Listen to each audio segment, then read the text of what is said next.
Praise be Jesus Christ. I consider myself a foremost expert in Catholic Canadian wilderness spirituality.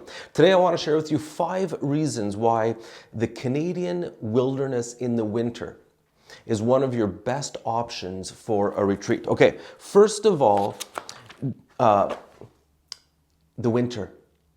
There's a silence that is unparalleled. Everything is kind of in a sleep of death.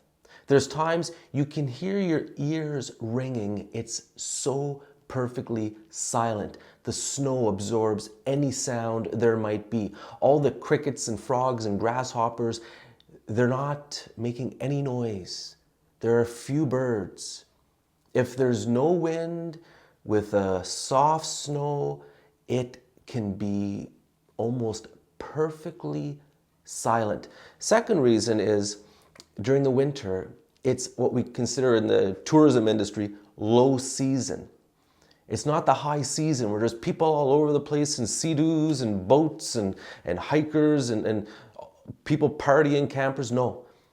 In the winter, it's not even shoulder season. It's the quiet season. So you don't have all that activity unless you're taking a retreat right next to a busy ski hill or on the weekend of a ice fishing derby or something.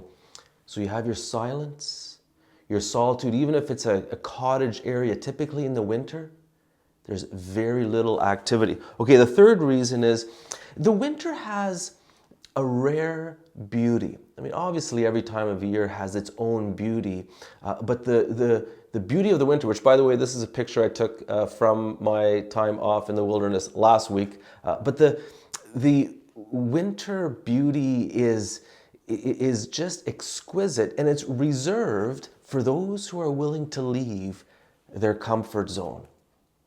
Very few people are able to really immerse themselves in the beauty of the winter, which of course lifts our hearts and souls to God. Okay, the fourth reason is if you take a wilderness retreat in Canada, you might find yourself in a cabin that's heated by a wood stove. It's your job to keep the fire burning, to tend to the fire. You got to be on it. And in a cold winter, you don't keep that fire burning, you could die. To stay alive, you need to keep the fire burning. And it's a perfect analogy for the spiritual life. We're supposed to keep the fire of God's love, His presence, His Spirit, burning in our hearts constantly. And so as you're tending the fire throughout the day, it's a reminder to keep the fire of God's love burning in your heart. And then finally, again, in the Canadian wilderness in the winter, there are so few distractions. And I already kind of mentioned this earlier. You don't have the typical activity, the busyness. There is a stillness in the winter that is unique. And that's when we go on retreat, we want to be still. And so if ever you get the opportunity to take a wilderness retreat in Canada in the winter, give it a try. It's a powerful, beautiful experience. And my scripture for you is, this is from Daniel's Canticle. Frost and chill bless the Lord. Ice and snow bless the Lord. Nights and days bless the Lord. Light and darkness bless the Lord. Lightnings and clouds bless the Lord. Let the earth bless the Lord. Praise and exalt Him above all forever.